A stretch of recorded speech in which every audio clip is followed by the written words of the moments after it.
You know, I think the most flattering thing that I've ever had happen was watching girls come up and take pictures of the bike. I'm not anywhere near the bike. I was just, sitting watching it. But seeing girls who don't know anything about bikes go and take a picture of it and just say, I don't know what that is, but that's really cool. And that to me is, that's a success right there. I mean, you don't have to recognize, oh, that's an Enfield 500, just to appreciate something that looks good. I think the usual reaction to it is, what is that? Because it's something that, I didn't build it based on a design that I'd seen before. I just kind of pulled this one out of my head. So I think most of the time it's a general, like, what is that thing?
This bike uses a racing front drum, which actually doesn't really work that well until it gets hot. But riding the bike, it's a lot more comfortable than it looks. There's no padding on the seat, but the suspension works great. This bike's got a lot of power. It started off as a 22 horsepower Royal Enfield, and I sent it to a friend of mine who completely redid the internals. It's still 500cc, but it's double the power, and it's real snappy. You'll hear it when it rides. It's a pretty fast bike. It's faster than the brakes can actually keep up with around the city streets.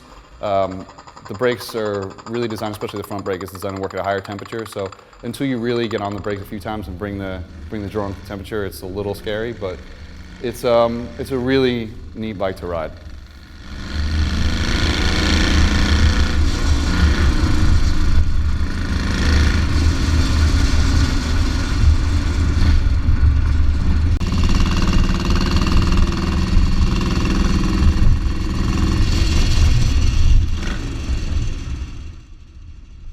My name is Max Hazan from Hazan Motorworks, and this is my custom Royal Enfield.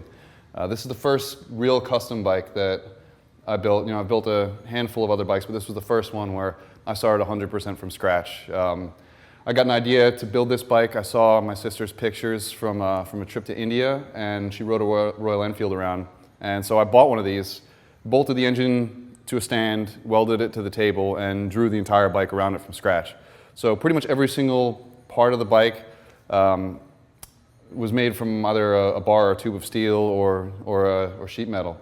I really wanted to use one of these like RD TZ 4LS type race drums, and they're kind of hard to find. I mean, you can find them, but they're pretty expensive.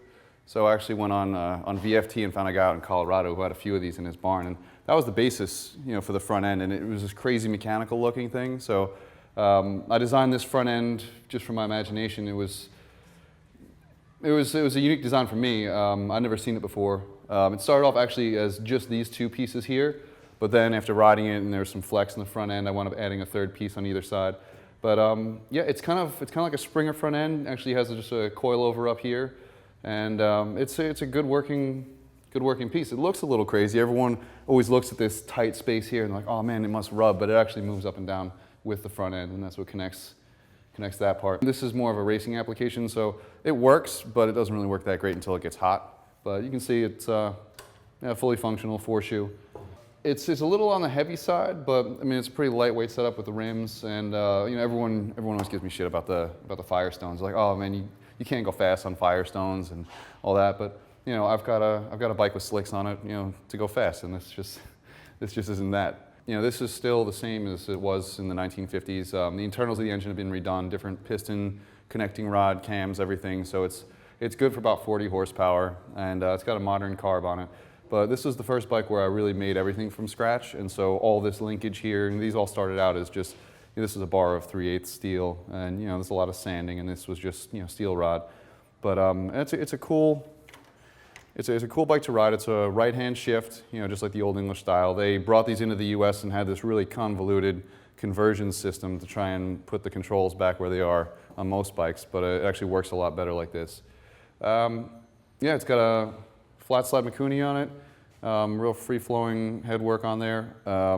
Still I think it's a stock exhaust, this top tube here. I mean, I just ran it to the other side, but it's just, this was one of the reasons why the bike was so attractive to me, was this curve right here. And so I wound up just running this, it's an 1 3/4 stainless exhaust the whole way out. This is the first bike I ran a sediment bowl on, and it's actually really nice to do because you can see when the fuel's flowing, and it's actually got, it's got your on-off switch here. But you can also see all the crap that's coming out of your tank, especially if you build a custom tank. There's always some sort of shavings that are stuck somewhere in the corner that are going to come down the tube. So this actually works out pretty nice, and it's cool looking too. The only thing that I actually made on this top end here was this compression release. It's running a super high compression, and being a 500 single, it's kind of a bear to start sometimes. So you need this guy to get it just before top dead center to kick it. So this is actually a shock from a Buell. I have a Buell, and when I was looking for a pull shock, I wanted to use this because it eliminated a lot of guesswork. I knew how much the bike weighed, how long these levers were on the Buell, so as long as I kept it somewhat in that ballpark, I knew that when I sat on the bike, it wasn't just going to drop or it wasn't going to move at all. So it was an easy starting point, and they're somewhat adjustable, but it was a pretty clean package, and they're really cheap. So I found this one online, and it fit perfectly. The whole rear end of the bike actually bolts up to the transmission here and pivots around this point here. Now, this rear drum is actually a front drum from, I think it was from a water buffalo. And what I did was I actually just got rid of one side of the braking plate, mounted a solid plate to it, or welded it to the hub, and then there's a sprocket mounted on this side. But this actually started off on a Suzuki 3-cylinder as the front drum. Initially the design on the swing arm here was just these straight pieces. It didn't have all the trellis work in here. But I actually got on the gas once I got this engine back, and I could feel the whole thing flexing. So I actually had to add this structure in, as well as these cross braces. And it looks really cool, but I mean, to be honest, it wasn't initially planned. This rear sprocket actually was from the original bike. This was the rear drum. You can see this is where the braking surface would have been. Got rid of that, machined out some of the metal, and just mounted it to this plate here. And as I mentioned before, this used to be part of a front drum for a bike. So I got rid of the braking plate and welded in a piece of 1/4-inch aluminum, and then wound up bolting this to there. And to take some of the stress off of this, because it's a single and it creates a lot of impulse, I put a bearing in here. So most of the stress is taken by the axle itself. It's pretty much a stock primary drive. Other than that, we sealed it and wound up cutting the back half of this off. So, and usually this would be covered and it would be a wet clutch, but it runs fine dry. Actually, it hooks up a little bit better dry. And then I didn't want to see the wires, but the stator had to be here, and it's a 4-wire stator. So I ran all the wiring through these bent aluminum tubes. So I mean, they look like they house oil, but I just didn't want to see any of the wires. So this is the breather. The points are actually in here. And so the electronics run in here, the points run all the way back up, and all the electronics of the bike are under here. I mean, you can actually see some of it under here. So there is a battery, and it's a points ignition. The clutch setup is something, this was made out of just random pieces. I think most of it's made out of some medical equipment. A lot of these pieces, I had these syringes and forceps and pliers. So a lot of these things are actually from stainless lab equipment. And you can see, like moving back, I'll move this piece for you. And you can go back here, and you can see even in here, if you can look close enough, those are actually a set of lab pliers. There was this junk store that was at some pop-up in Brooklyn, and they had a whole bunch of lab equipment for sale. So I jumped on. I thought I was going to use it for a whole bunch of stuff, but that's the only piece I've actually used. As far as the lights and turn signals and directionals and stuff like that, that's usually the last thing I think about, and you can kind of see that here. This was actually a 1950s Ford side marker, I think, or so it said on the eBay auction. And I had a pair of these in the drawer, and this was the smallest, most minimal light that I could put on the bike. I didn't even bother putting the license plate bracket on. I thought about where I could put it, and there was just nowhere that wasn't really going to bother me. So I think that's up to the next owner where they put the license plate, or I think my idea was just going to wear it on your belt or something like that. But I really hate thinking about that kind of stuff. Yeah, so this is another unique front end that I made. I mean, I've never seen one like it before. I tried to do things differently just for the sake of doing them, but I wanted to push myself to try and think of something I hadn't seen before. So it's kind of a Springer front end, but it uses, this is actually from a Suzuki, this coilover shock. I usually do the handlebars and the headlight last on a bike, unless it's a piece that actually inspires the design of the rest of it. Because mounting a headlight and the handlebars, it's one of those things where it really needs to flow with the rest of the bike. So this was actually the 4th or 5th headlight that I tried on it, and this one's from a tractor. I found this one in Canada, and I stripped it. It has had a really cool color in the lens. It was just faded the right amount. So I've got 2 different versions that I can put inside. I've also got an LED that can go in here. With this bike, this is the first one, I just wanted to try these reverse controls, and so I made these out of aluminum. And it runs all the wires through the bars, and just standard controls, left-hand clutch, and then made this sort of exposed throttle out of aluminum, and it looks cool. I recessed the tanks into the frame. This was one of the few parts of the bike that was designed before I built the bike. I knew I wanted to have the tanks sit like this. The shape, I started off with a block of foam and just shaped the whole thing and just kind of let it go where the lines of the bike wanted to take it. The only thing I didn't realize with this sharp edge right here, if you're not paying attention, when you go to turn the bike, you will cut your thumb. But whatever, it's the price you pay for something that looks cool.